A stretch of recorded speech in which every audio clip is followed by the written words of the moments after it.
রাসূল সাল্লাল্লাহু আলাইহি ওয়াসাল্লাম যখন বক্তব্য দিতেন, তার বক্তব্যের সময় ছিল 20 মিনিটস থেকে 35 মিনিটস, অর্থাৎ 20 থেকে সর্বোচ্চ 35 মিনিট। সুবহানাল্লাহ। রাসূলের 20 মিনিটের বক্তব্যে 20,000 ঘন্টা লুকিয়ে থাকত।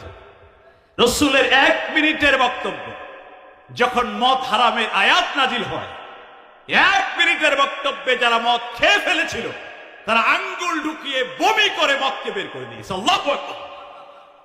যাদের বাড়িতে মদের হাড়ি ছিল ভেঙে চুরমার করে দিয়েছে। আমাদের দেশে এভরিডে, প্রতিদিন এই বাংলাদেশে 5,000 ওয়াজ মাহফিল হয়, এখনো দিন কায়েম হয় নাই। কথা কয় না? ওয়াজ করতে গেলাম বরিশাল সিদ্দিকিয়া কামিল মাদ্রাসায়, প্রিন্সিপাল কাউসার ভাইকে বললাম, তোমার মাদ্রাসায় কত বছর ওয়াজ হয়? বলে, ভাই 120তম তাফসীর হচ্ছে। কত? আমি চিন্তা করলাম, তাহলে আর ওয়াজের কি দরকার? 120 বছর যদি ওয়াজ হয়, তোমার গ্রামে তো কোনো বেনামাজি থাকার কথা না। বলে, কি বলেন? অর্ধেক মানুষই নামাজ পড়ে। আমি বললাম, তাহলে সুদ তো থাকারই প্রশ্নই ওঠে না। বলে, বাড়ি বাড়ি সুদের টাকা। আমি বললাম, প্রিন্সিপাল সাহেব, 120 বছর নয়, 1020 বছর যদি ওয়াজ হয়, 100% সুদ বন্ধ করা যাবে না, 100% নামাজ প্রতিষ্ঠিত হবে না। আজকের পার্লামেন্টে যদি আইন করা হয় যারা সুদের টাকা খাবে আর যারা নামাজে মসজিদে যাবে না আযান হওয়ার পরেও, আগামীকাল সকাল 10টায় গ্রেফতার করে জেলখানায় নেওয়া হবে, 3 দিনের রিমান্ড। নীলফামারীতে ঠান্ডা যত বেশি হোক, ফজর নামাজে মসজিদে জায়গা হবে না, ঠিক কিনা? এই জন্য মূল মেসেজগুলি আজকে আমরা আপনাদের সামনে দিতে চাই। আমি যখন এখানে আসলাম, আমি বললাম, ভাই কয়টা সময় উঠবো? বলে, 10টায়। কয়টায়? 10টা বাজে, তাও কোনো খবর না। আমি উজু টুজু করে রেডি হয়ে বসে আছি। 10:30 বাজলো, আনলো, এরপর আবার নতুন ওয়াজ। আলহামদুলিল্লাহ, আমাদের বক্তারা সবাই ভালো ওয়াজ করছে। অতিথি যারা ছিলেন, এই ওয়াজ আমল করলেই তো আপনাদের শেষ, আমাদের আর কি দরকার। এরপরে দেখলাম 11:03, এরপরে চাইরে দিয়েছে। তো আমার একটা ছোট ঘটনা মনে পড়ছে, একটু বলবো? আমি আপনাদের দোয়ায় অনেক, প্রায় 14-15টা দেশ সফর করছি। এবছর আমার 29টা দেশে সফর আছে, ইউরোপ সহ। 6 তারিখেও আমি বাইরে যাচ্ছি। আমেরিকার ক্যালিফোর্নিয়া ইউনিভার্সিটির একজন টিচারকে বাংলাদেশের একটা বিশ্ববিদ্যালয়ে দাওয়াত দেওয়া হয়েছে। কোন দেশের? আমার ওয়াজে কিন্তু ভাই ঘুমানোর সুযোগ নেই, কথা কোয়া লাগবে, অ্যাক্টিভ শ্রোতা হওয়া লাগবে। মরা শ্রোতা দিয়ে আমি ওয়াজ করি না। আমাদের ঘুম আছে নাকি? একটু হাত তোলেন তো, কে কে ঘুমাইছেন দেখি। একজনও নাই? তাহলে একটা হাত তোলেন, তাকবীর দে, হাত তোলেন। আমি দেই, আপনারা আওয়াজ দেবেন, লিল্লাহে তাকবীর, লিল্লাহে তাকবীর। আল কোরআনের আলো, আল হাদিসের আলো, কোরআন হাদিস যেখানে, বিড়ি সিগারেট যেখানে,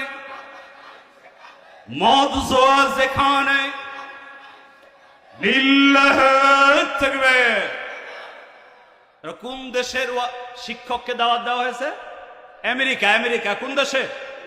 এখন আমেরিকার লোকের সময়ের জ্ঞান আমাদের চেয়ে কম না বেশি? কম তো। যে জাতির সময়ের জ্ঞান যত বেশি, ওই জাতি পৃথিবীতে উন্নত তত বেশি। কথা কোন ঠিক না? আগামীকালকে সকাল 9টার সময় অনুষ্ঠান হবে। উনি বিকালবেলা হোটেলে বসে বসে চিন্তা করে যে ঢাকা শহর আমি একটু ঘুরে দেখতে চাই। বাংলাদেশের বিশ্ববিদ্যালয়ের একজন টিচার, তার বন্ধু, ওনারে ফোন দিয়েছে, দোস্ত, I will visit Dhaka town, আমি ঢাকা শহরটা একটু ঘুরে ঘুরে দেখতে চাই, তুমি কি দেখাবা? বলে, হ্যাঁ, কেন নয়। তোমার হোটেলের নাম কি? বলে, শেরাটন হোটেল। নাম শুনছেন না? শেরাটন হোটেলের সামনে তুমি বিকাল 5টার সময় দাঁড়িয়ে থাকবা, আমি গাড়ি নিয়ে তোমাকে রিসিভ করে ঢাকা শহর ঘুরে ঘুরে দেখাবো। আমেরিকার লোক 5টা তো 5টাই, 5টার সময় দাঁড়ায় গেছে, কিন্তু বাঙালি বন্ধুর কোনো খবর। I'm standing in front of hotel Sheraton. আমি অলরেডি শেরাটনের সামনে দাঁড়িয়ে আছি, তুমি কই? বাঙালি বন্ধু ফোন রিসিভ করবে, ও friend, wait just 5 minutes. Within 5 minutes I'll race to hotel Sheraton.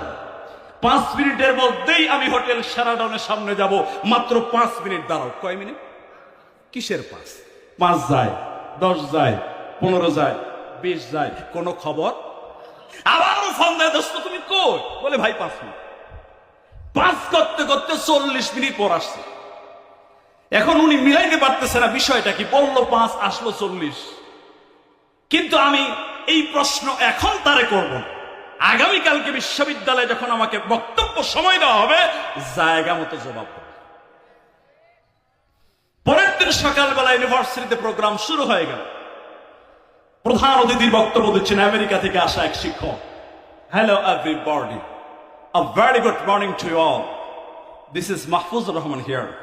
You know I am from America, but today I will perform a lecture just 5 minutes. আপনারা জানেন আমি আমেরিকা থেকে এসেছি, বিমানে আসতে লাগে 12 ঘন্টা।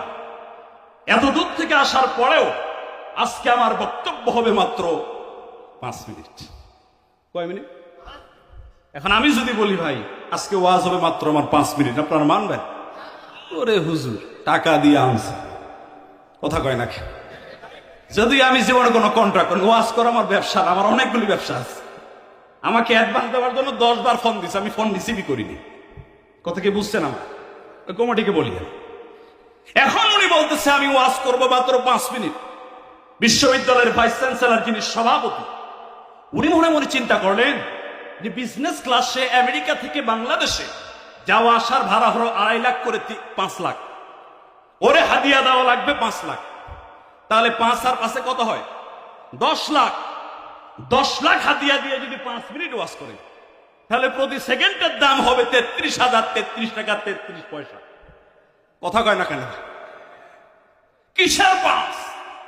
উনি যখন বক্তব্য শুরু করেছেন 5 যায়, 10 যায়, 15 যায়, 20 যায়, 50, 25 যায়, বক্তব্য শেষ হয়, উনার ওয়াজ শেষ হয় 40 মিনিট পর। কয় মিনিট? সভাপতির বক্তব্য দিতে গিয়ে সভাপতি বললেন আগে আমি জানতাম বাঙালিদের সময়ের জ্ঞান বুঝি কম, এখন তো দেখতেছি আমেরিকানদের আরো বেশি কম। কাল্লান বললেন 5, দিলেন 40। এরকম বক্তা আমাদের দেশে আছে না? কথা কয় না কে? ওরে দিছে 3 মিনিট, ও নাহমাদু বলে 15 মিনিট। কথা কয় না কে? ব্যাক। উনি 40 মিনিট বক্তব্য দিয়েছেন। সভাপতি একথা বলার পরে আমেরিকার শিক্ষক জবাব দিচ্ছেন, স্যার আমি ঠিকই 5 মিনিট বক্তব্য দিয়েছি, কারণ গতকালকে আপনার বিশ্ববিদ্যালয়ের একজন টিচারকে আমি ফোন দিয়েছিলাম, উনি আমাকে 5 মিনিটের কথা বলে 40 মিনিট দাঁড় করে রাখছে। তখন আমার মনে হয়েছে আমেরিকার মিনিট আর বাংলাদেশের মিনিট মনে হয় এক না। আমেরিকার চাইতে বাংলাদেশের মিনিট মনে একটু বড় হয়। মানে জলঢাকা আসার পরে আমার ওইটাই মনে হয়েছে, মনে হয় আপনাদের 10 মানে 11 এরকম নাকি? এখানে সময়ের জ্ঞান থাকতে হবে। প্রত্যেকটা সময় সম্পর্কে আল্লাহর কাছে আপনাকে জিজ্ঞাসিত হতে হবে। খুলিকাল ইনসানু দাঈফা। দাঈফা মানে হচ্ছে অতীব দুর্বল। আল্লাহ মানুষকে খুবই দুর্বল করে বানিয়েছে। একজন মানুষ যখন 12টার পরে একটাই ঘুমোতে যায়, তার ফজর নামাজ মিস হওয়ার সম্ভাবনা 50% থেকে যায়। কথা কন না কেন?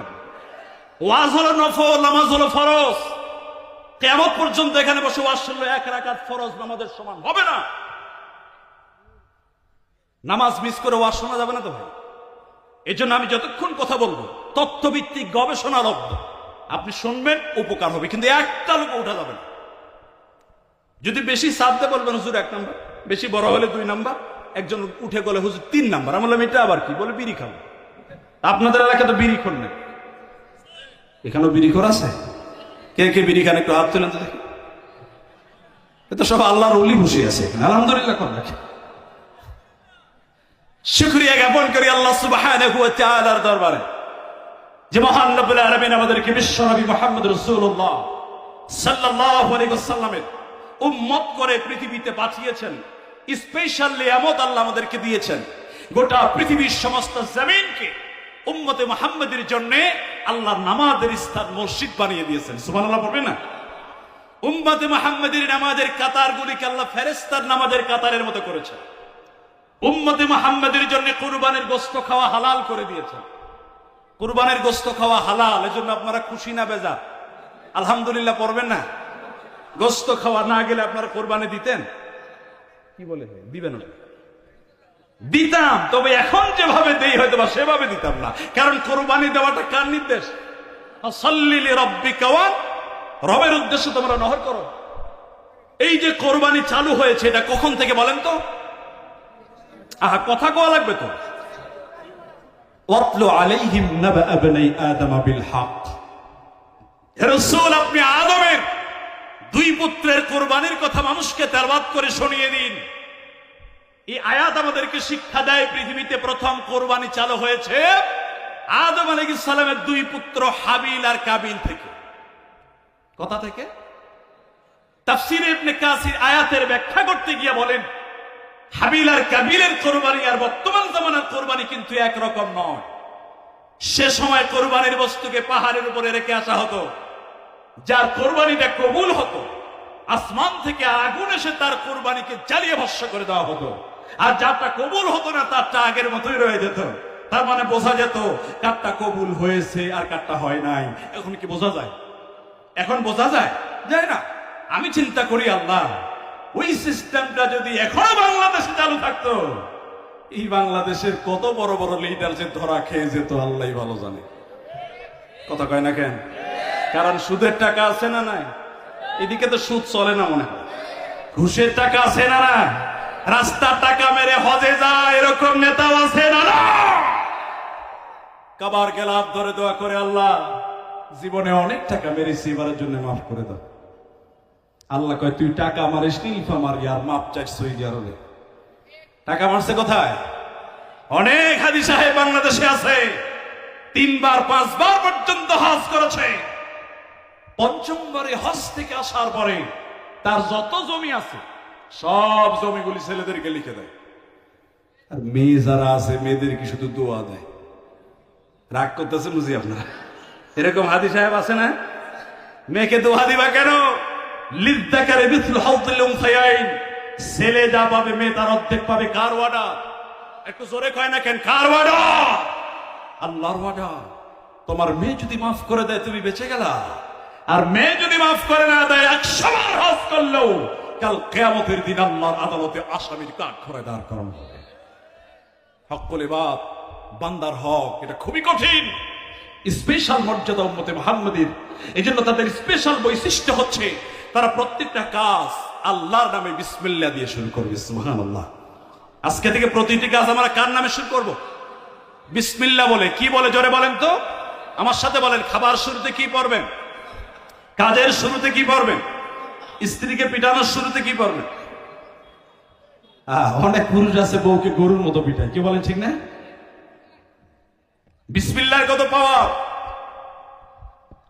বিশ্বনবী বলেছেন, কোন ব্যক্তি যখন বাড়ি থেকে বের হয়, আপনি চট্টগ্রামে যাবেন, ঢাকা যাবেন, কলকাতা যাবেন, দিনাজপুরে যাবেন, যখন বাড়ি থেকে বের হবেন, বের হওয়ার সময় যদি আপনি পড়তে পারেন, বিসমিল্লাহি তাওয়াক্কালতু আলাল্লাহ লা হাওলা ওয়ালা কুওয়াতা ইল্লা বিল্লাহ, এই দোয়াটা পড়ে আপনি যদি বাড়ি থেকে বের হতে পারেন, আপনি যতক্ষণ পর্যন্ত আবার বাড়িতে ফিরে আসবেন না, আল্লাহ রাব্বুল আলামিনের কুদরত আপনাকে হেফাজত করবে। অথচ এই বিসমিল্লাহকে কেটে বাংলাদেশ থেকে বাদ দিতে চেয়েছিল। কথা কন না, ঠিক কিনা? ইসলামকে কেটে বাদ দিতে চেয়েছিল। আমি বলেছি, যারা ইসলাম এবং বিসমিল্লাহকে বাদ দিতে চেয়েছে ওরা নিজেরাই বাদ হয়ে গেছে। ঠিক কিনা? সবার প্রথম বিসমিল্লাহ বাদ দিতে চেয়েছিল আবু জাহেল। সে তার পার্লামেন্টে আইন করেছিল, লা তাসমাউ লিহাদাল কুরআন, খবরদার কোরআন শুনতে যাও না। আইন করবার কারণে টেকনাফ থেকে তেতুলিয়া ঘুরে ঘুরে দেখলাম, একটা মানুষও আমি খুঁজে পেলাম না যে আদর করে তার ছেলের নাম রেখেছে আবু জেহেল।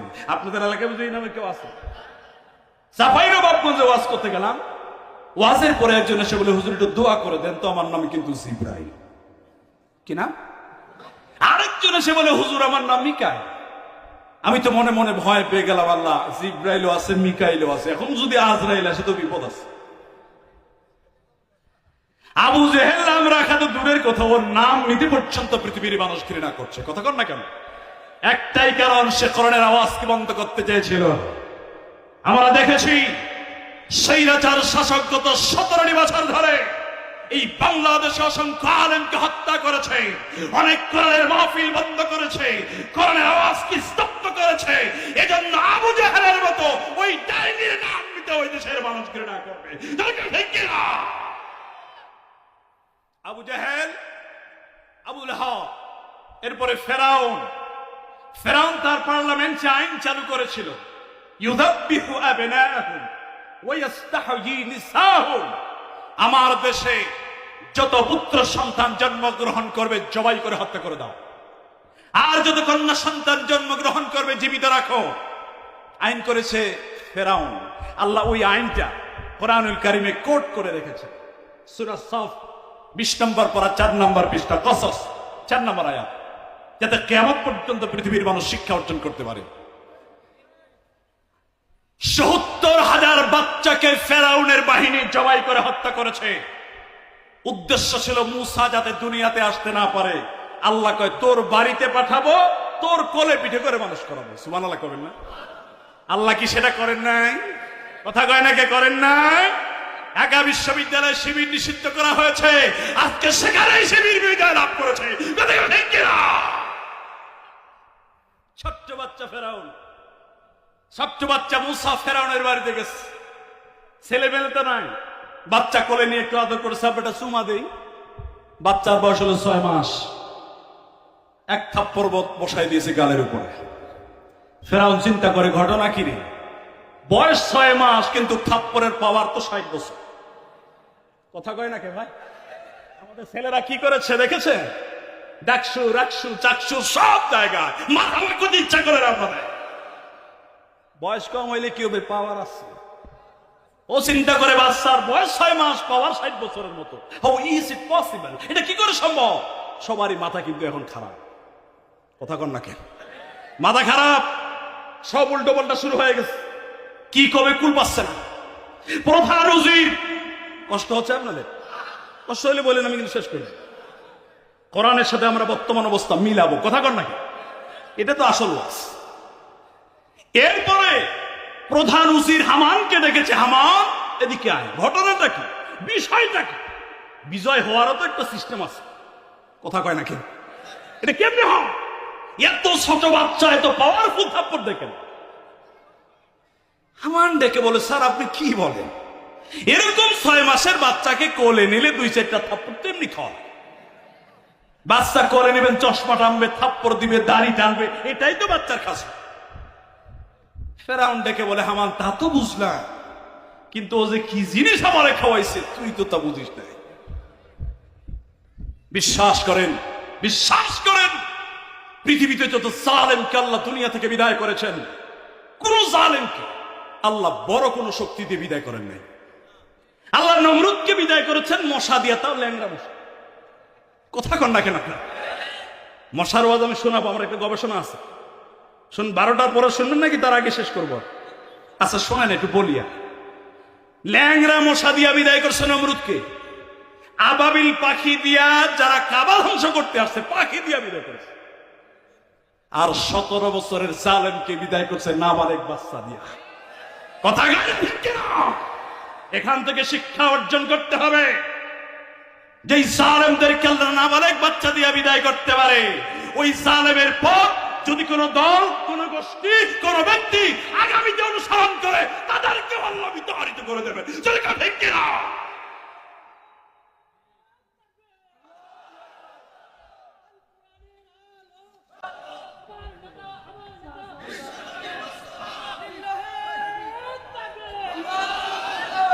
প্রত্যেকটা ঘটনা থেকে আমাদেরকে শিক্ষা অর্জন করতে হবে আগামীর জন্য। কঠিন সিচুয়েশন আমাদের দেশ পার করছে, ক্রিটিক্যাল টাইম। কি বলেন, ঠিক না ভাই? আগামীতে আমরা কোন দিকে যাব, এটা সিদ্ধান্ত আমাদেরকে এখন থেকে নিতে হবে। এবার 17 বছর আমরা ভুগছি, না হলে আগামীতে আরো 100 বছর ভোগা লাগবে। কথা কন না কে? এজন্য চিন্তা ভাবনা করে আগামীতে আমাদেরকে সিদ্ধান্ত গ্রহণ করতে হবে। কারণ আল্লাহ আমাদেরকে মানুষ বানিয়েছেন। কি বানিয়েছেন কোন তো? আচ্ছা, মানুষের মর্যাদা বেশি না গরুর মর্যাদা বেশি? মানুষের শক্তি বেশি না হাতির শক্তি বেশি? বুঝা কম। হ্যাঁ, কেউ কয় মানুষ, কেউ কয় হাতি। আর যারা বেশি চালাকেরা চুপ আছে, কি বইলা কি বিপদে পড়িয়েছে। আমি রাজশাহী থেকে ওয়াজ করে দিনাজপুরে যাচ্ছিলাম। দিনাজপুর শহরে ঢোকার আগে দূর থেকে লক্ষ্য করে দেখলাম অন্তত 3-4 নজর একটা হাতি রাস্তার উপরে দাঁড়ায় আছে। দূর থেকে দেখলাম একটা একটা করে গাড়ি যায়, ওই হাতি দিয়ে দাঁড় করায়। আর কিছু হাতিয়া তোফানে আপনারা দেখছেন, মানে হাতি দিয়ে কি তোলে, চাঁদা তোলে। আমার গাড়িটা যখন হাতির সামনে গেছে, গাড়িটা স্টপ করে দেওয়া হয়েছে। হাতির সুরটা আস্তে করে পেঁচায়া জানালার সামনে দিয়েছে। আমার ড্রাইভার পকেট থেকে 20 টাকার একটা নোট বের করে হাতির সুরের উপরে দিয়েছে। 20 টাকার নোট দেখার সঙ্গে সঙ্গে চট করে মারছে, নেয় না। আমি চিন্তা করলাম টাকা নেয় নাকি, লক্ষ্য করে দেখলাম উপরে ছোট্ট একটা মানুষ চিকনা চাকনা বসে আছে। উপর থেকে আওয়াজ দেয়, হুজুর এত বড় হাতি 20 টাকার নোট পছন্দ হয়নি। আমি বললাম, মিয়া হাতি কি 20 টাকার নোট চেনে? ও কি ঢাকা বিশ্ববিদ্যালয়ে পড়ছে নাকি আপনাদের ডিগ্রি কলেজে পড়ছে? মনে মনে চিন্তা করলাম, না, কাজটা কিন্তু হাতির না, বরং সিগন্যাল হচ্ছে উপর থেকে। শিক্ষা আছে এখানে, শিক্ষা আছে। কিন্তু আমি অবাক দৃষ্টিতে তাকিয়ে দেখলাম, কি আশ্চর্য বিষয়, আমার সামনে যে হাতির দাঁড়িয়ে আছে, ওই হাতির ওজন হবে অন্তত 3 টন। আর উপর থেকে যিনি সিগন্যাল মারছেন, যার ওয়ার্ডার মেনে হাতিরা চলছে, ওই লোকটার ওজন হলে সর্বোচ্চ 1.5 মণ। আমি শুকরিয়া জ্ঞাপন করলাম, আল্লাহ, 3 টন ওজনের হাতি ওয়ার্ডার শোনে 1.5 মণ ওজন মানুষের। সুবহানাল্লাহ বলতে ইচ্ছা করে না? আল্লাহ পাক বলেন, লাকাদ কাররামনা বনি আদম, আমি বনি আদমকে সম্মানিত করেছি, সম্মানিত করেছি। ইন্নাল্লাহা লা ইস্তাহি আন ইয়াদরিবা মাসালান মা বাউদাতান ফামা ফাওকাহা। এই যে মশার কথা সূরা বাকারা 30 নম্বর আয়াতে আল্লাহ বলেছেন, মশা আল্লাহ এক্সাম্পল দিয়েছেন, উদাহরণ দিয়েছেন। এখানে একটা শিক্ষা আছে। আল্লাহ কোরআনে মশার কথা বলতে গিয়া মহিলা মশার কথা বলেছেন। কোন মশা কোন তো ভাই? মহিলা। এই আয়াত নিয়ে গবেষণা হচ্ছে IIUM, international Islamic university of মালয়েশিয়াতে। আমার সেমিনার আছে আগামী 7 তারিখে নভেম্বরে। গবেষণা হয়েছে মিশর আল আজহার ইউনিভার্সিটিতে। আমি সেখানে গেলাম। এই মশার উপরে তার একটা বই লিখে ফেলেছে। মারহাবা কবেন না? আমরা তো মনে করছি মশা কামড় দেয়, কোয়েল দিয়ে শেষ নাকি? মশার উপরে, আয়াতের উপরে গবেষণা করে একটা বই লিখছে। কি লিখছে? ওখান থেকে 2-1টা মজার তথ্য একটু আপনাদেরকে আমি দেই। আচ্ছা, আল্লাহ কোরআনে বাউদাতান শব্দ ব্যবহার করেছেন, মানে মহিলা মশার কথা বলেছেন। একটু বলেন তো, আল্লাহ পুরুষের কথা বলেছেন না মহিলা? কথা কয় না, কার কথা? এরপরেও আমাদের দেশের অনেক নাস্তিক আছে, এরা বলে ইসলাম নাকি নারীকে অধিকার দেয় না। আসলে পৃথিবীতে ইসলাম একমাত্র ধর্ম যে নারীকে সবচাইতে বেশি অধিকার দিয়েছে। আর তোমরা অধিকারের নাম করে নারীদেরকে পণ্য বানায় ছাড়ছো। কথা কয় না, ঠিক কিনা? আজ 1449 বছর পরে বিজ্ঞান গবেষণা করে আমাদেরকে বলেছে, শুধুমাত্র মহিলা মশা যারা, এরাই মানুষকে কামড় দেয়, পুরুষ মশা কামড়। কথা কি বুঝতেছেন আপনারা? কোন মশা কামড় দেয়? পুরুষ মশা কামড়। তাহলে বলতে পারেন, হুজুর তার খায় কি? কথা কয় নাকি? পুরুষ মশার হায়াত হলো সর্বোচ্চ 12 থেকে 24 ঘন্টা। কয় ঘন্টা? মাত্র 24 ঘন্টার মধ্যে তারা মারা যায়। মহিলা মশা যারা, এরা যখন সন্তান জন্ম দেয়, প্রসব করে, তখন তাদের অতিরিক্ত রক্তের প্রয়োজন হয়, তখন তারা মানুষকে কামড় দেয়, তার আগে কামড় দেয় না। আমাদের দাঁত কয়টা? জোরে কোন তো? সবার দাঁত নাই মনে হচ্ছে। কয়টা দাঁত আছে আপনাদের? মশার দাঁত কয়টা? একজনের কাছে 2টা। মশার দাঁত হচ্ছে 48টা অথবা 39টা। আমাদের চোখ কয়টা? মশার চোখ কয়টা জানেন? পৃথিবীতে 2টা প্রাণী আছে যাদের চোখ সবচাইতে বেশি। কোরআনে আল্লাহ 35টা প্রাণীর কথা বলেছেন। কয়টা? আমি প্রত্যেকটা প্রাণীর ব্যাপারে যদি ওয়াজ করি 35 দিন লাগবে। প্রতিটা প্রাণীর ব্যাপারে আমাদের গবেষণা আছে। মশার চোখ হলো, পৃথিবীতে 2টা প্রাণী আছে যার চোখ সবচাইতে বেশি। এটা হলো মশা আর এটা হলো মাছি।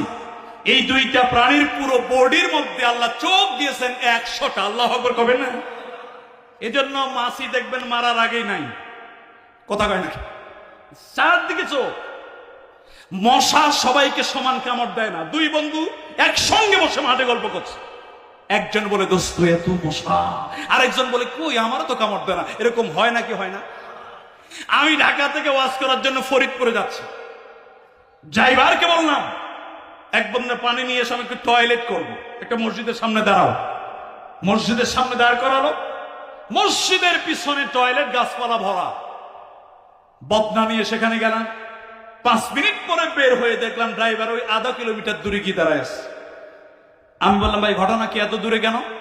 বলে স্যার মশার জ্বালায় 1 মিনিটও দাঁড়া যায় না, আপনি 5 মিনিট আছেন কেন? আমি বললাম বিশ্বাস করে একটা মশাও আমার কামড় দেয়নি। আপনারা মনে করেন হুজুর পীর সাহেব হয়ে গেছে, এরকম ভাবতেছেন না কেউ না? আসলে বিষয়টা তা না। মশা সব রকম রক্ত পছন্দ করে না। এই যে আল্লাহ জিব্বা আমাদেরকে দিয়েছেন, দেখবেন এক একজনের জিব্বার এক এক রকমের স্বাদ। কথা কয় না কেউ আছে দেখবেন শুটকি ভর্তা পাইলে 3 প্লেট ভাত খায়, আর কেউ শুটকি ভর্তার গন্ধই সহ্য করতে পারে না। কথা কয় না কেন? এই জিব্বার মধ্যে আল্লাহ 10,000 প্রকারের স্বাদ দিয়েছেন। আল্লাহু আকবার, শুকরিয়া আদায় করেন। তাহলে এক একজনের জিব্বার স্বাদ, এক একটা মশার রক্তের পছন্দ এক এক। আপনি যদি নীলফামারী সদর হাসপাতালে যান অথবা রংপুর মেডিকেলে যান, ডাক্তারকে বলেন স্যার আমার ডায়াবেটিস, হার্টের প্রবলেম, ডাক্তার কি আপনাকে সরাসরি ঔষধ দেবে নাকি পরীক্ষা নিরীক্ষা দেবে? কথা কয় নাকি? পরীক্ষা দেয় না। এজন্য আমি মাঝে মধ্যে বলি বাংলাদেশে গরুর কসাইয়ের চাইতে কিছু ডাক্তার বড় বড় কসাই হয়ে বসে আছে। কথা কয় না কেন? আমাদের ডক্টর আব্দুল্লাহ মোহাম্মদ তাহের ভাই কথাটা বুঝাতে গিয়া বিতর্কে পড়ে গেছিলেন। কথা কয় না কেন? কারণ কসাই ডাক্তারদের কলিজায় লেগে গেছে। যেটা পরীক্ষা লাগে ওটাও দেয়, যেটা লাগে না ওটাও দেয়। আর ঔষধ লেখার পরে বের হতে দেরি, চারিদিকে কেরামান কাতিবিন আছে না নেই? কথা কন না কেন? ব্যবসা কোথায় চলে গেছে? চিকিৎসা ব্যবস্থায় কোনো বিশ্বাসই আমাদের নেই। কথা কয় না কেন? এজন্য 25,000 কোটি টাকা প্রতি বছর ইন্ডিয়াতে পাচার হচ্ছে শুধু চিকিৎসার জন্য। ওই ব্যবস্থাটা কিন্তু আমরা এখানে নিতে পারতাম। আমি সিঙ্গাপুরে গিয়েছিলাম, মাউন্ট এলিজাবেথ, একজন ডক্টরের সাথে আমি কথা বলেছি। উনি আমাকে বললেন স্যার আমার দেশের 10 জন ডাক্তারকে সিঙ্গাপুর সরকার বাছাই করেছে, বাছাই করে বাংলাদেশ থেকে ওদেরকে আমাদের দেশে আনছে, সিঙ্গাপুরে আনছে, লন্ডনে নিয়ে গেছে, আমেরিকায় নিয়ে গেছে, ট্রেনিং করিয়েছে। ওই বাংলাদেশি 10 জন ডাক্তার এখন সিঙ্গাপুরের সেরা ডাক্তার। দেয়ার বাংলাদেশি, তারা বাংলাদেশি, অথচ এই বাংলাদেশে তাদের মূল্যায়ন হয় না। এই বাংলাদেশের বিশ্ববিদ্যালয়গুলিতে মেধার মূল্যায়ন করা হয় নাই, এখানে মূল্যায়ন করা হয়েছে চোর ডাকাত আর কাদাবাজদেরকে ধরে ঠিক কিনা। ঢাকা বিশ্ববিদ্যালয় শিবিরের সভাপতি ডক্টর গালিব অ্যাপ্লাইড ফিজিক্সে 98% নাম্বার পেয়েছিল। তাকে শিক্ষক হিসেবে নেওয়া হয় নাই, কারণ শিবির করে মানুষ না, ও কি কথা কেন হলে শিবির, এজন্য তাকে টিচার হিসেবে নেওয়া হয় না। উনি তখন বলেছিলেন ঢাকা বিশ্ববিদ্যালয়ে তোমরা আমাকে চিনতে পারো না, আমি ঢাকার চাইতে বড় বিশ্ববিদ্যালয়ের টিচার হব। উনি এখন আমেরিকার হার্ভার্ড ইউনিভার্সিটির টিচার। 17 বছর জুলুম করেছে, আগামীতে এই জুলুম আমরা আর দেখতে চাই না। কথা ধরে কেন? আগামীর শিক্ষা ব্যবস্থা হবে কোরআনের শিক্ষা ব্যবস্থা, ঠিক কিনা? আগামীর পার্লামেন্ট হবে কোরআনের পার্লামেন্ট। কাকেরা একমত 2 হাত উঁচু করে দেখায় দেয়। আল্লাহ কবুল করেন, জোরে বলেন আমিন। আর একটু জোরে বলেন আমিন।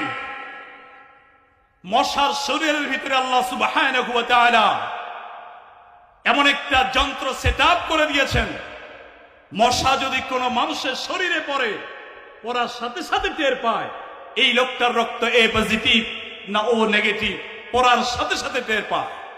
ওই মশাগুলি আমার বডিতেও পড়েছিল বাথরুমের ভিতরে, কিন্তু পড়ার সাথে সাথে হুল ঢুকবার আগেই তারা টের পেয়েছে হুজুরের রক্ত এ পজিটিভ। আমরা এ পজিটিভ পছন্দ করি না, আমরা খাই ও নেগেটিভ। ওখান থেকে বের হয়ে দেখে ড্রাইভার দাঁড়ায় আছে, ওর শরীরে পড়ার সাথে সাথে টের পেয়েছিল ও নেগেটিভ। দল বল যা আছে সব একসাথে হামলা করছে। হাসতেছেন, সুবহানাল্লাহ। তাহলে মশার ওই যোগ্যতা কিন্তু আল্লাহ আমাদেরকে দেয় নাই। কথা কয় না কেন? দিয়েছে। এরপরও মশার চাইতে মর্যাদা মানুষের বেশি। কথা জোরে কর, ঠিক না? কারণ আল্লাহ আমাদেরকে বিবেক দিয়েছেন, আকল দিয়েছেন, ভালো মন্দ বোঝার অ্যাবিলিটি দিয়েছেন। এটা বোঝানোর পরেও কেউ যদি না বোঝে, আল্লাহ পাক বলেন উলাইকা কাল্লানআম, ওর ভিতরে আর চতুষ্পদ জানোয়ারের ভিতরে কোনো পার্থক্য নেই। আল্লাহর কোরআন সূরা সফ আয়াত নাম্বার 10 এবং 11, দুটি আয়াত আপনাদের সামনে পড়েছে। অল্প কয়েকটি শিক্ষা এই আয়াত থেকে আমরা নিতে চাই, খুব মনোযোগ। আয়াতের শুরুতে আল্লাহ সুবহানাহু ওয়া তাআলা যারা ঈমানদার, খুব মনোযোগ, ঈমানদারদেরকে ডেকে দুটি কাজের নির্দেশ দিয়েছে। এখন আমি আপনাদের সকলকে জিজ্ঞেস করতে চাই, আমাদের সকলের ঈমান আছে নাকি নাই? যাদের নাই তারা মনে হয় কথা বলেন নাই। যদি থাকে বলবেন আছে, আর না থাকলে চুপ থাকবেন। হিন্দুও তো থাকতে পারে। সকলে আল্লাহর প্রতি ঈমান আছে নাকি নাই? কোরআনের প্রতি ঈমান আছে নাকি নাই? আপনাদেরকেই আল্লাহ ডাকছেন, ইয়া আইয়ুহাল্লাযীনা আমানু হাল আদুল্লুকুম আলা তিজারা। ও হে ঈমানদারেরা, অনেক ব্যবসা তোমরা করেছো।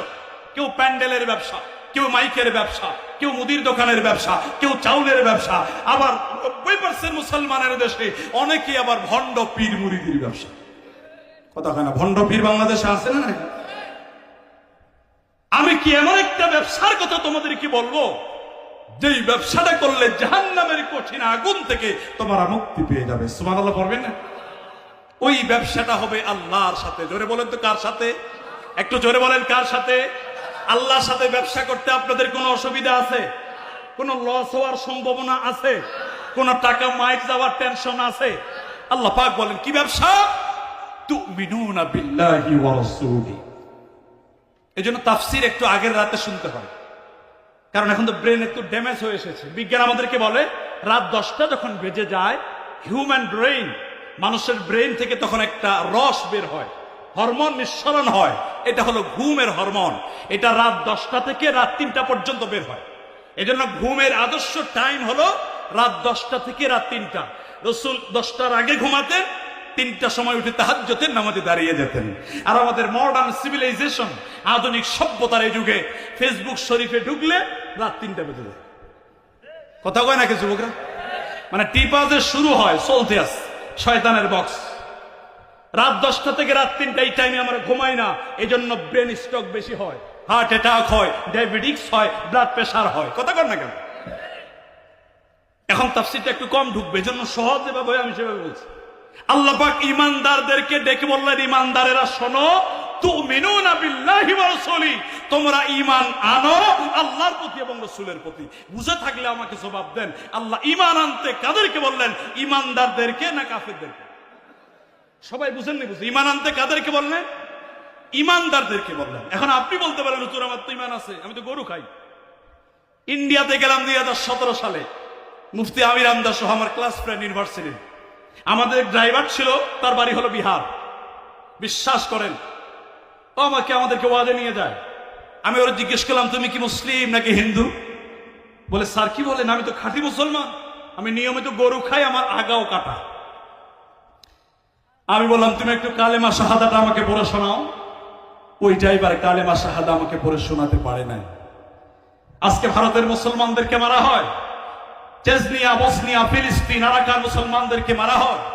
আমরা এখান থেকে বসে বসে দোয়া করি, আল্লাহ তুমি তাদেরকে বাঁচাও, আল্লাহ তুমি ভারতের মুসলমানদের উপরে রহম করো। এখন আমাদের দেখার বিষয় তাদের ঈমানটা কোন লেভেলে আছে, কারণ আল্লাহ তো আমাদেরকে ওয়াদা দিয়েছেন, ওয়ালা তাহিনু ওয়ালা তাহজানু ওয়া আনতুমুল আলাউন ইন কুনতুম মুমিনিন। তোমাদের কোনো ভয় নাই, তোমাদের কোনো চিন্তা নাই, তোমরাই বিজয় লাভ করবে যদি তোমরা মুমিন হতে পারো। আমরা প্রকৃত মুমিন হতে পারি নাই, এজন্যই আল্লাহ পাক আমাদেরকে বললেন, ঈমানদারেরা তোমরা ঈমান আনো। এখন আমাকে প্রশ্ন করে, হুজুর তাহলে ঈমানটা কোন লেভেলের হবে? এজন্য আল্লাহ রাব্বুল আলামিন তাফসীরুল কোরআন বিল কোরআন করেছেন। সূরা বাকারা 78 নম্বর আয়াতে আল্লাহ পাক জবাব দিয়ে দিয়েছেন, ওয়া ইযা কিলা লাহুম আমিনু কামা আমানান নাস। তাফসীরে জালালাইন আয়াতের ব্যাখ্যা করতে গিয়ে বলেন, আই কামা আমানা আসহাবু মুহাম্মদ সাল্লাল্লাহু আলাইহি ওয়াসাল্লাম। মুহাম্মদ রাসূলুল্লাহ সাল্লাল্লাহু আলাইহি ওয়াসাল্লামের সাহাবীরা যেভাবে ঈমান এনেছে, ও জল্লাকার ঈমানদারেরা তোমরাও সাহাবীদের মতো ঈমান আনো। সুবহানাল্লাহ কবেন না? সাহাবীদের ঈমান আর আমাদের ঈমানের ভিতরে পার্থক্য আছে না নাই? আছে, মানে আকাশ জমিন পার্থক্য। আমরা তো অনেকে বিড়ির কাছে পর্যন্ত ঈমান বিক্রি করি। কথা কয় নাকি? এরকম পাবলিক আছে না ভাই? আগামীতে কত রঙের ইমানদার আপনি দেখবেন, সকালে একরকম বিকালে আরেক রকম। কথা কর নাকি, ঠিক কিনা? সাহাবীদের মতো ইমান আপনি কিভাবে আনবেন? তিনটা পয়েন্ট 10 মিনিটে বলবো, খুব মনোযোগ শুনলে আপনাদের উপকার হবে। রাসূল সাল্লাল্লাহু আলাইহি ওয়াসাল্লাম বলেছেন, বুখারীর হাদিস, রাসূল বলেছেন, সালাসাতুম মান কুন্না ফীহি ওয়াজাদা হালাওয়াতাল ঈমান। যার মধ্যে তিনটা জিনিস পাওয়া যায়, একটু আওয়াজ করে বলেন তো কয়টা? আর একটু জোরে কর না, কয়টা? ওই তিনটা জিনিস যদি কারো মধ্যে পাওয়া যায়, ওই ব্যক্তি পরিপূর্ণ ইমানদার হয়ে যায়, সেই ইমানের মজা পেয়ে যায়। সুবহানাল্লাহ কবেন না? শুধু ইমান আনলে ইমানের মজা পাওয়া যায় না, নামাজ পড়লেই নামাজের মজা বোঝা যায় না। যারা নামাজের মজা বোঝে না, দেখবেন শুক্রবারে যায় সবার শেষে, বের হয় সবার আগে। কথা কয় না কেন? ও হাজিরা দিতে যায়। আর যারা নামাজের মজা বোঝে, শীতকালে ঠান্ডা যত বেশি হোক, বর্ষায় ঠান্ডা পানি দিয়ে উযু করে মসজিদে চলে যায়। সুবহানাল্লাহ। তাহলে ইমানের মজা যদি আমরা পেতে চাই, কয়টা জিনিস লাগবে কোন তো ভাই? তিনটা জিনিস। নাম্বার 1, বুখারীর হাদিস, আইয়াকুন আল্লাহ ওয়া রাসূলুহু আহাব্বা ইলাইহা মিম্মা সিওয়াহুমা।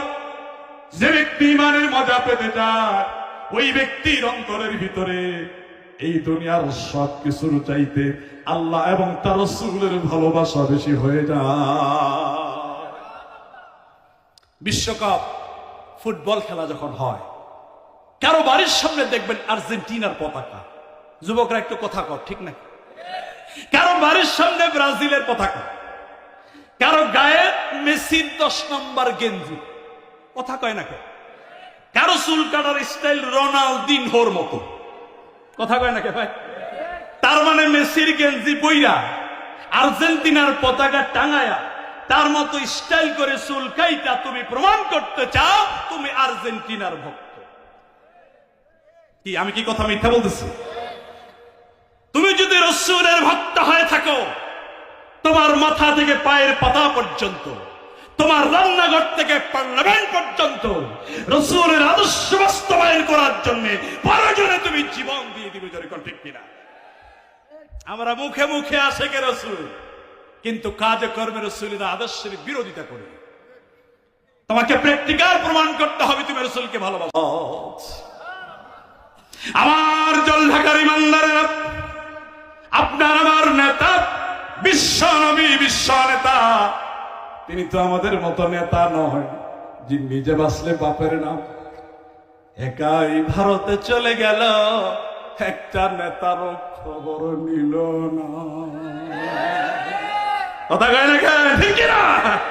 কোন নেতার পিছনে দৌড়া? বিশ্বনবী দেখে বলে, আমার সাহাবীরা সবাই কাজ বন্ধ করে দাও, তোমাদের জন্য বড্ড খুশির সংবাদ। আজকে দুপুর বেলায় তোমাদের ভাই জাবেরের বাড়িতে তোমাদের দাওয়াত। জোরে জোরে কোন মারহাবা। জাবের চিন্তা করে, আল্লাহ করতে চাইলাম কি আর হইলটা কি? বাড়িতে খাবার আছে মাত্র 3-4 জনের, সাহাবী আছে 3000। আল্লাহু আকবার। এত লোকের খাবার আমি কেমন করে জোগাড় করি? মাথাটা নিচু করে বিশ্বনবীর পিছনে পিছনে বাড়ির দিকে রওনা দিয়েছে। আর পিছনে পিছনে শত শত সাহাবী জাবেরের সাথে তার বাড়ির দিকে চলে যায়। জাবেরের স্ত্রী জানালার ফাঁক দিয়ে উকি মেরে দেখে, আল্লাহ আমার স্বামীরে বললাম কি আর করছে না কি? আপনার আমার বউ যদি হতো তাহলে কি করতে? খুব আদর করতো, ঠিক না? বাংলাদেশে একটা সমীকরণে দেখলাম 45% স্বামী আজকে স্ত্রী কর্তৃক মায়ের খাচ্ছে। এখন ঠিক কবে না কিন্তু সবাই। এরকম দরজাল মার্কা বউ আছে না নাই? কার কার আছে হাত তুলেন তো দেখি। মাশাআল্লাহ, তো সবার বউ ভালো, তো ওয়াজ করার কি দরকার? মা বোনেরা কি আছে? আছে মায়েরা বোনেরা, আপনাদেরকে বলে যাই, রমজানের রাতে রাখবেন, নামাজ পড়বেন, স্বামীর ওয়ার্ডার মেনে চলবেন, আর পর্দা করে চলবেন। 4টা কাজের বিনিময় আল্লাহর 8টা জান্নাতের দরজা আপনার জন্য খুলে দেওয়া হবে। সুবহানাল্লাহ কবে না? ডিজিটাল বাংলাদেশে নামাজ পড়া সহজ, রোজা রাখা সহজ, কিন্তু স্বামীর ওয়ার্ডার মানা একটু কঠিন। আমারে অনেকে অভিযোগ দেয় যে হুজুর বউটা আমার কথা শোনে না। আমি বলি ভাই যৌতুক কয় লাখ নিয়েছো? বলে মাত্র 10 লাখ। অবশ্য আপনাদের এদিকে তো যৌতুক চলে না, এদিকে চলে। কে কে নিয়েছেন একটু হাত তুলেন তো দেখি। হ্যাঁ, সবাই নিয়েছে। মোটর সাইকেল নিয়েছেন শ্বশুরের কাছে, বউয়ের ঝাড়ি তো খাওয়াই লাগবে। কথা কয় না কে ভাই? বেশি লাফাইলে বলবে লাফায় না, গাড়ি কিন্তু আমার বাপে দিছে। কিসের যৌতুক? আপনি কি ভিক্ষুক? টাকা ছাড়া বিয়ে করবেন, মহারণা দিয়ে বিয়ে করবেন, রাজার হালে শ্বশুর বাড়ি যাবেন। কথা কন না কেন? আপনারা যৌতুকের পক্ষে না বিপক্ষে? আপনার শ্বশুর খুশি হয়ে যদি দেয় তাহলে নিবেন, অসুবিধা কি?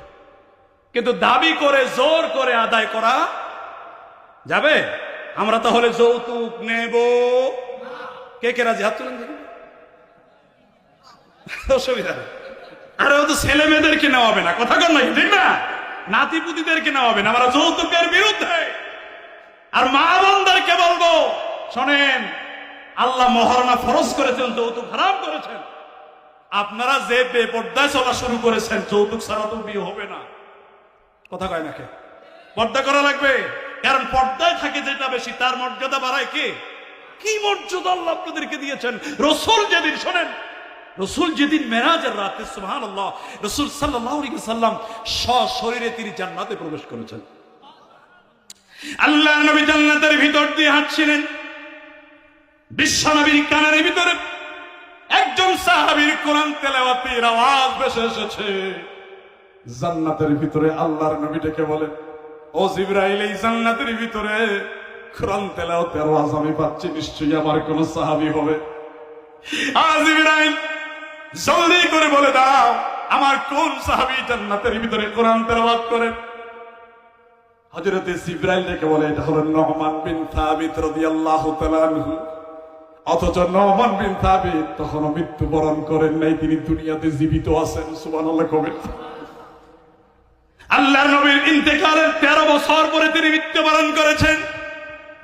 বিশ্বনবী মিরাজ থেকে ফিরে আসার পরে নুমান বিন সাবিতকে কাছে ডাকলেন, কানে কানে ডেকে বললেন, নুমান বিন সাবিত, এমন কোন আমল তুমি করেছো, আমি যখন জান্নাতের ভিতরে দিয়ে হাঁটছিলাম তোমার কোরআন তেলাওয়াতের আওয়াজ আমার কানের ভিতরে ভেসে এসেছে। নুমান বিন সাবিত থেকে বলি, ইয়া রাসূলুল্লাহ, ইয়া হাবিবাল্লাহ, আমার আমল তেমন কোনো কিছুই নয়, কিন্তু আমি যখন নামাজে আসি তখন আমি নামাজে দাঁড়াই, কিন্তু বাকি সময়টা আমার মায়ের খেদমতে আমি কাটাই দেই। আমার মা ঠিক মতো বসতে পারে না, অত্যন্ত অসুস্থ, তারে গোসল করায় দেয়, আমি নিজ হাতে খাওয়াই দেই। এই মায়ের খেদমতের কারণে হয়তো বা এই মর্যাদা আল্লাহ রাব্বুল আলামিন আমাকে দিয়েছেন, দুনিয়াতে বসে এই জান্নাতের সার্টিফিকেট দিয়ে দিয়েছে। এজন্য যুবকেরা, দুনিয়াতে সম্মান চাও, রিজিক চাও, সম্পদ চাও, ইজ্জত চাও, পিতামাতার খেদমত করো, আল্লাহ বৃদ্ধি করে দিবেন। সুবহানাল্লাহ। সম্মানিত ভাইরা আমার, বিশ্বনবী জাবের রাদিয়াল্লাহু তাআলা আনহুর সাথে তার বাড়ির ভিতরে যখন প্রবেশ করলেন, জাবেরের স্ত্রী চিন্তা করলো, কি করবো, এতগুলো সাহাবী আমি কেমনে খাওয়াই। এটা শেষ করে দিয়ে শেষ করি, 2 মিনিট। জাবেরের স্ত্রী বলে যে আমি কি করব, কোনো কুল পাচ্ছিলাম না। বিশ্বনবীর সামনে হযরতে জাবের দাঁড়িয়ে আছে, খাবার দেয় না। বিশ্বনবী ডেকে বলে, জাবের রে, তোমার মনটা বড্ড খারাপ। আমি তো বুঝতে পেরেছি আমার নেতা তো যেমন তেমন নেতা না, তিনি বিশ্ব নেতা। ডেকে বলে, জাবের, আমি ভালো করে জানি তোর বাড়িতে এত লোকের খাবার নাই, কিন্তু জাবের রে, আমার ক্ষুধার্ত সাহাবীদেরকে ফেলে আমি নবী তো খেতে পারি না। জাবের, চিন্তার কোনো কারণ নাই রে জাবের, গোস্তের বাটিটা নিয়ে আসো, রুটির পেয়ালা নিয়ে আসো, আর তোর স্ত্রীকে বলে দাও যাতে রুটি বানা বন্ধ না করে, বানাতেই থাকে, বানাতেই থাকে, বানাতেই থাকে। জাবের বলে, রসুল, তা তো বুঝলাম, কিন্তু এত আটা পাবো কই? কথা কর না, রুটি বানাইতে আটা লাগবে না? বিশ্বনবী ডেকে বলে যাবেন রে, চিন্তা করা লাগবে না রে যাবেন, আমি রসুল দোয়া করে দিলাম আল্লাহ রাব্বুল আলামিন তোর বাড়ির আটার ভিতরে বরকত দান করে দেবে। জোরে কন্যা সুবহানাল্লাহ। বন্ধু, বরকত কিন্তু আলাদা জিনিস।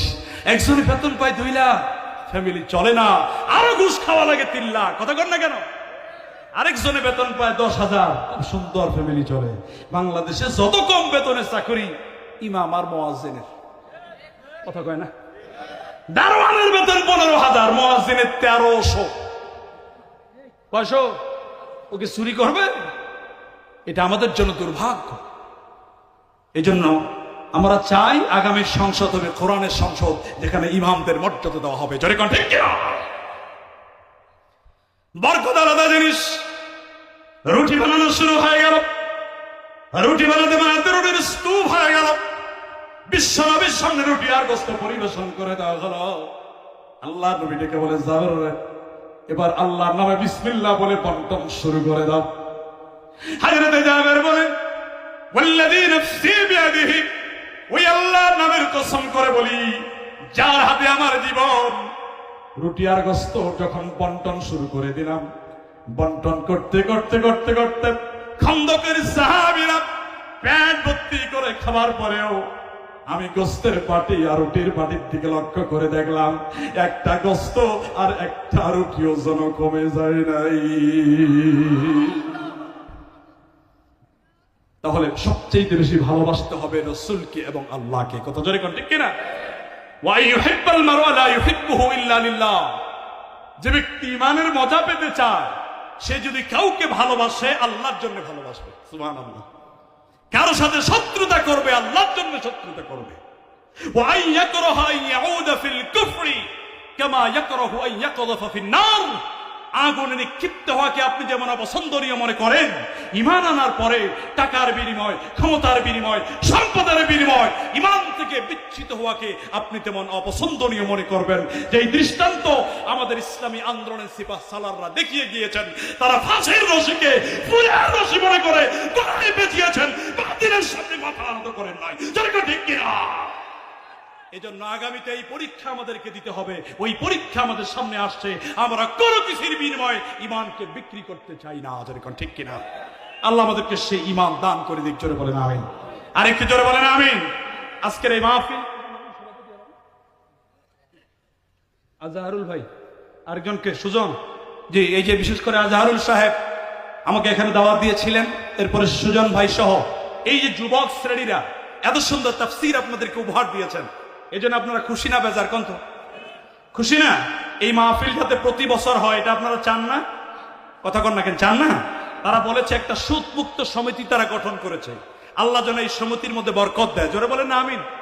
সুদ মুক্ত সমিতির মধ্যে বরকত আছে না নাই? কন্ত আছে, কিন্তু সুদের ভিতরে কোনো বরকত নাই। আল্লাহ পাক এই সমিতিকে কবুল করুন, এই যুব সমাজকে কবুল করুন, এই মাহফিলকে কবুল করুন। আগামী কালকে আসবেন তো আপনারা ইনশাআল্লাহ? আপনারা নিজে নিজে আসবেন, আরেকজন লোককে সাথে করে নিয়ে আসবেন। কি বলে ঠিক না? উনি শোনার পরে যে আমলটা করবে, ওই সওয়াব আল্লাহ